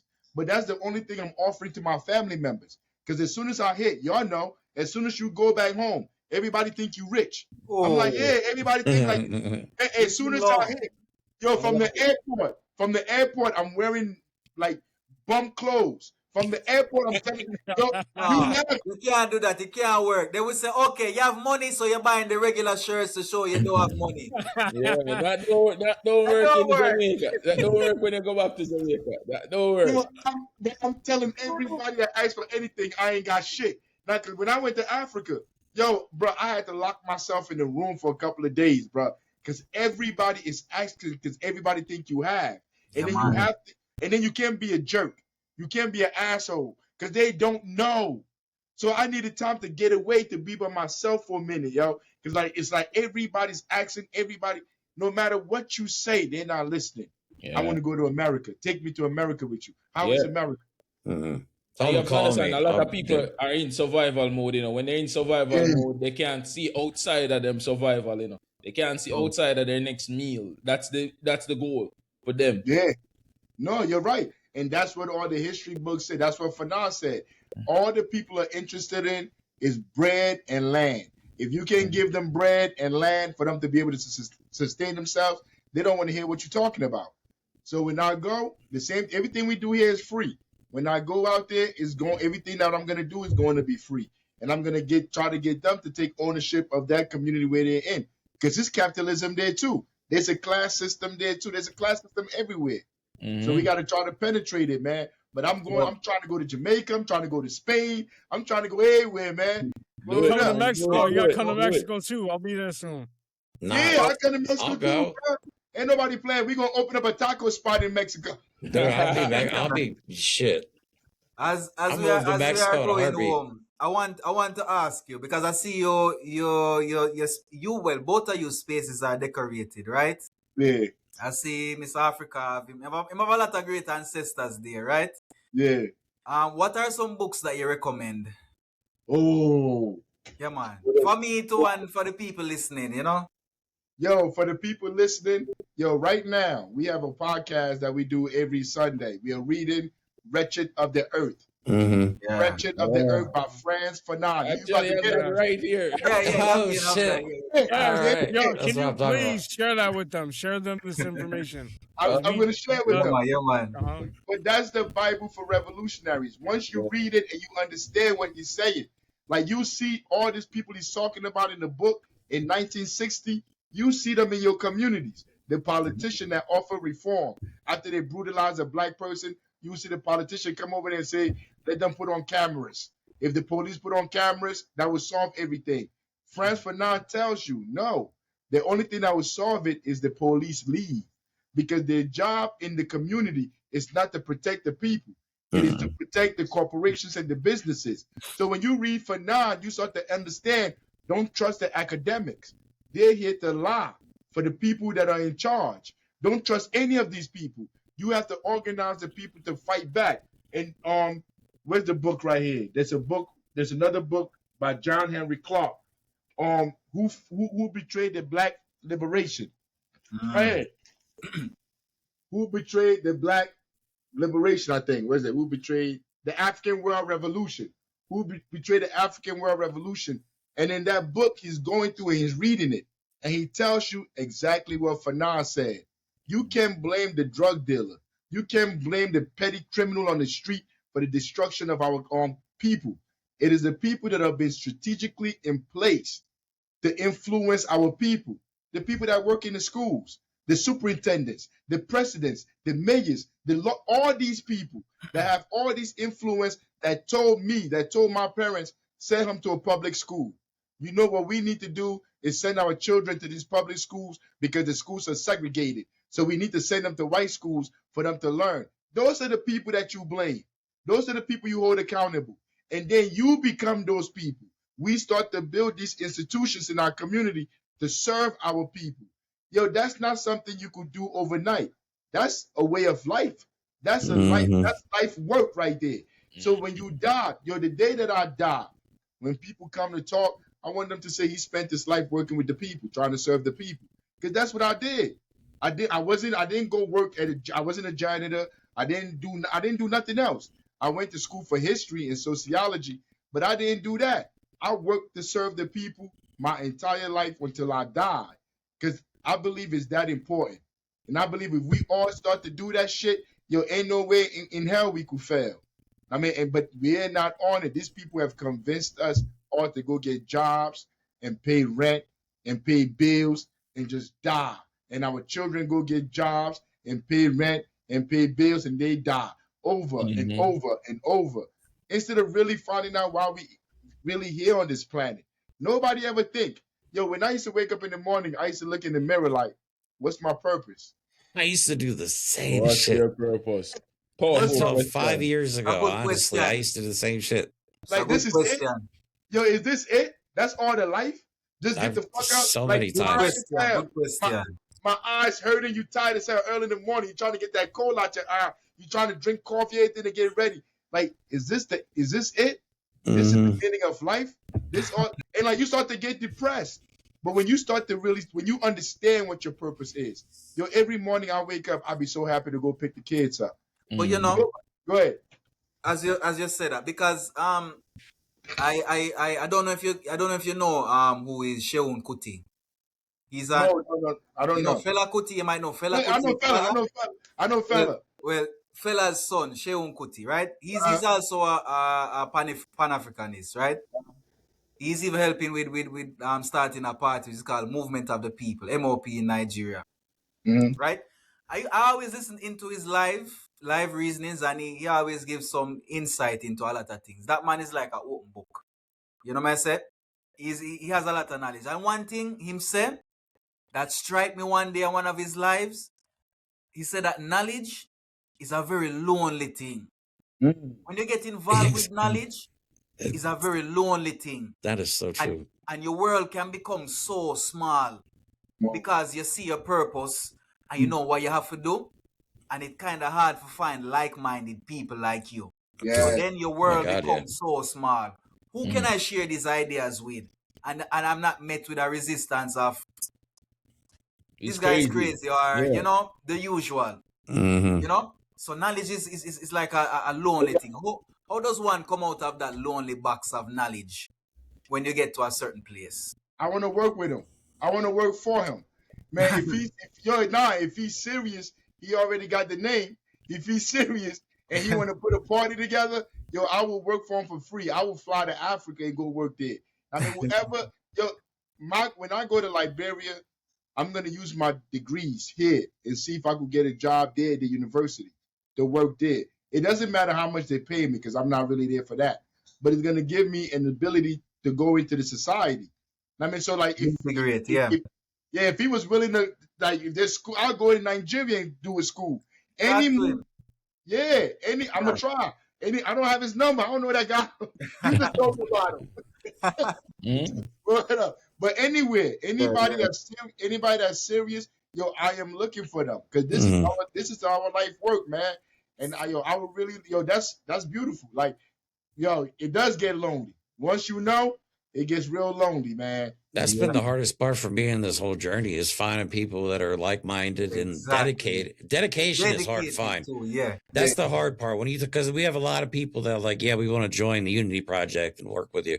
And then when it's time to actually do work, it's like they're always busy or just missing. You know what I mean? A lot of people, they want to say they belong to something, but when it comes to actually putting boots on the ground and doing the actual grind, this shit is not for faint of heart. I tell people that up front when I recruit them. I'm like, look, You know what I mean? Like, this is not for everybody. And I'll figure out real quick if you don't fit. Like, we just had a person the other day that I decided, all right, I'll let him join the group chat because I met him a few times. He seemed very dedicated to the cause. He got in the group chat, start fucking everything up. I'm like, you're out.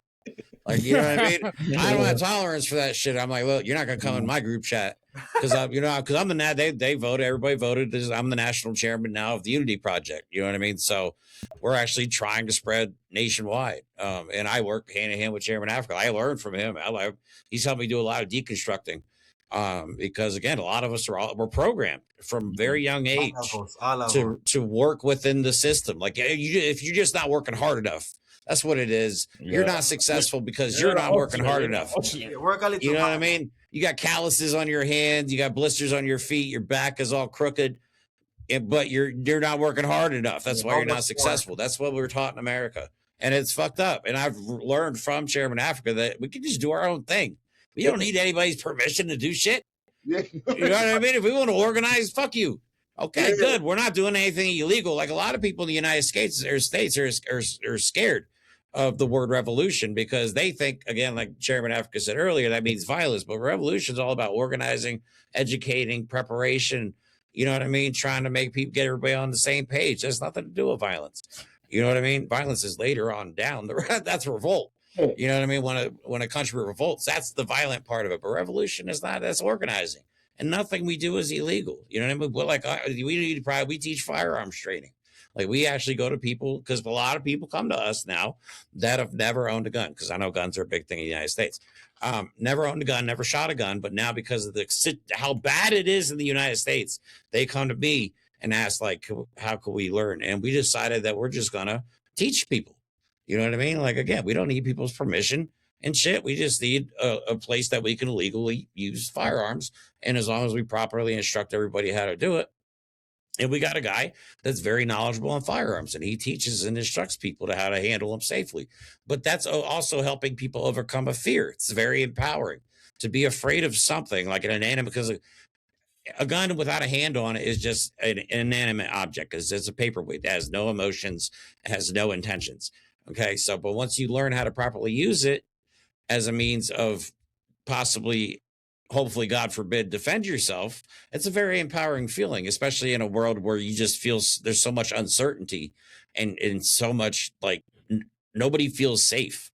I don't feel safe. The feds could kick my door in at any moment because of the shit I talk on the internet. You know what I mean? That's my reward for revolting against the system. Chairman Africa's had his door damn near kicked in not that long ago for revolting against the system. You know what I mean? That's the treatment we get. So yeah, it's a way of life, like you say. I want to go ahead. You got one? Oh yeah, go Jermaine. Go ahead. No, I'm good. I'm just listening, bro. You go ahead. Oh, okay. Go ahead. I actually wanted to say one more final question. We out. This is how we'll end it too. All right. So y'all know about what's going on with the birthright citizenship, right? So I want you guys to all answer this question. We'll finish it like this. Jeremy, we'll start with you. All right. So the Supreme Court ruled 6-3 against Trump's attempt to end birthright citizenship, saying it's protected by the 14th Amendment, no matter what. All right. So let me ask you this. Trump, does a sitting president sitting in that room while the court decides his own case feel like intimidation to you, or personally? How do you mean?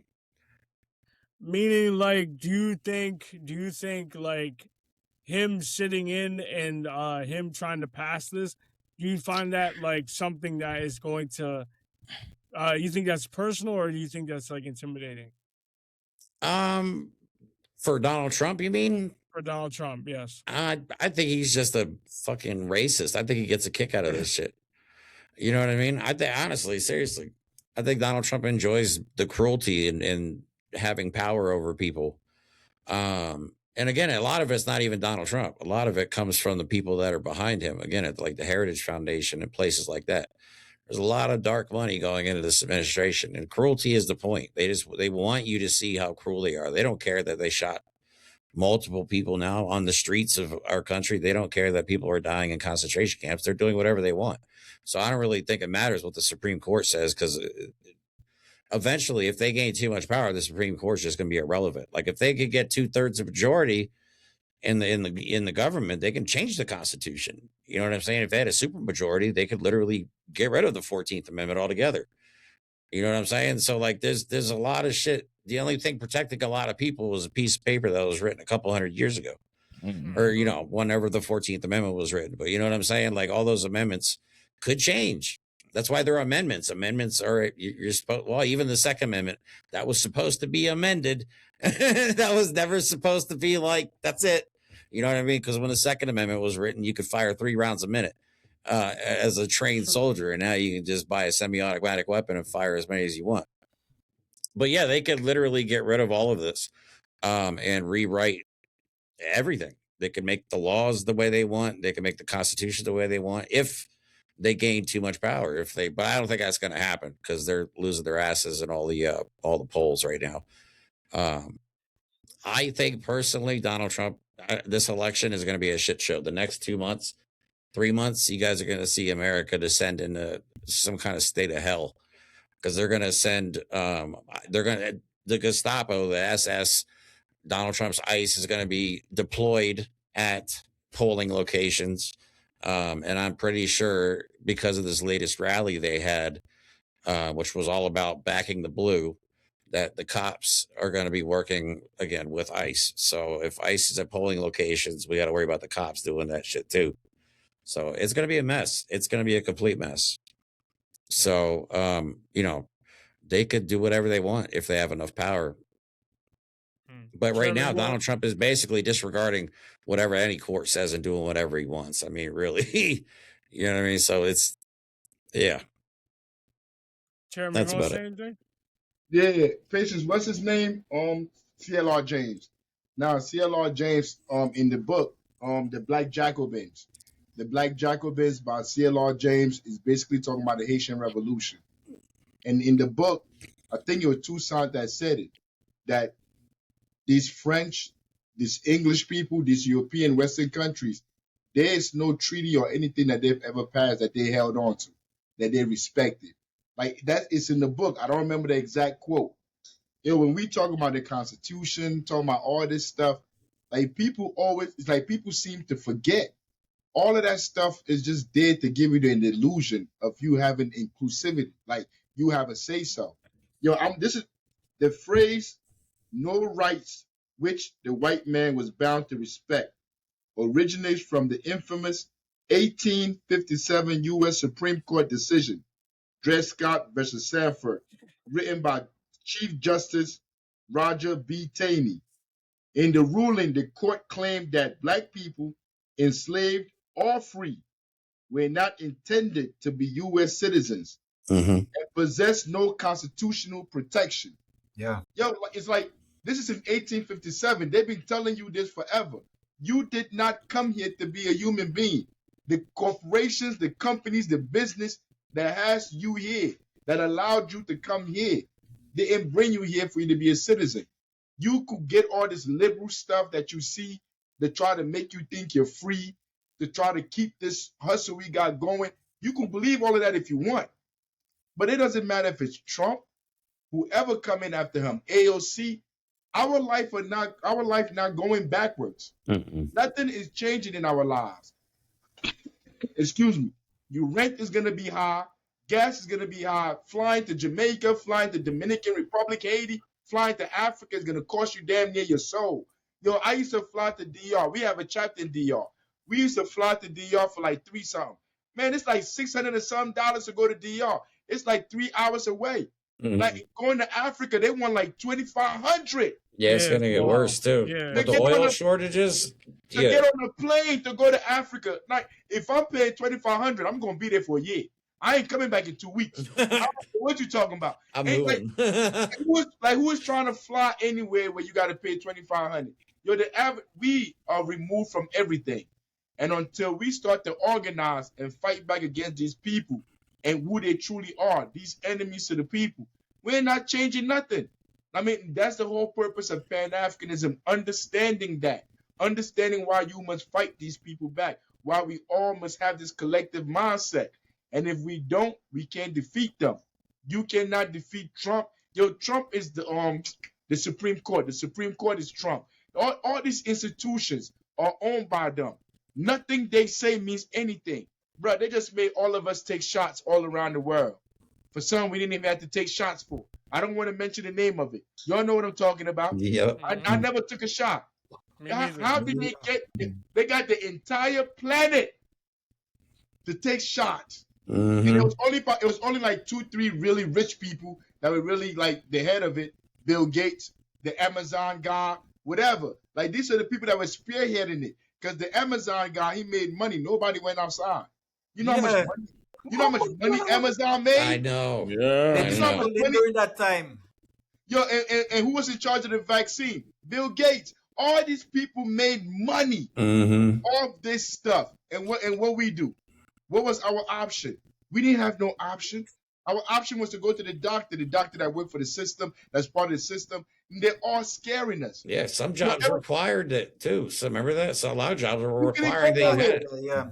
You couldn't go to work. You couldn't go to the movies. You couldn't come out your house. These people have this much power. They don't care what we say, man. And then Fauci, the person that ran all of that, he went in front of the Congress and he pleaded the fifth. How you work for the government and then we call you in to ask you what you did for the government and you're like, I plead the fifth. Nigga, you're a gangster. You're a crime lord. What do you report to? How do you plead the fifth? Yeah. Yo, they should have just grabbed him and took him right to jail from there. But that's not the world we live in. And then when you go back and you study Fauci, you find out he did the same thing during AIDS. Yes. You don't know, I've seen it. If you don't know what this man did during AIDS, go back and look. Yo, the people hated him. Yo, this dude used to give people AIDS drugs that would kill them, that was supposed to be used for cancer. But they stopped using the drugs for cancer or whatever, and he would give it to AIDS patients, and they would die within weeks. Jesus Christ. Fauci, he's been around since the 70s. From one administration to the other, Democrat, Republican, it doesn't matter. It don't. So it's us, man. We got to come together. Y'all got to go to sleep, man. I know they're getting tired. Hey, man, this has been another episode of the Random Shuffle. Guys, like I said, you can go follow the YAADMAN. You can go follow the YAADMAN on YouTube, TikTok, and Facebook, and Instagram, all right? They do lives weekly, okay? And they have dope-ass episodes. Not just about Jamaica, about everything. Instagram, all right? And then we got the VOR podcast. They do lives every week on YouTube. Catch the homie Jeremy Baker on TikTok, YouTube, Instagram. Man, Facebook, fuck TikTok. Jeremy. Yeah, come on, man. You gotta get it up. Come on, man. And then the homie Chairman Africa. There he is. Follow him on Instagram and Facebook. And y'all know what time it is. This is the Random Shuffle. I'm your host, Ray Swaby. We are out, y'all. Big up yourself, Ray. Big up yourself. Blessings and peace.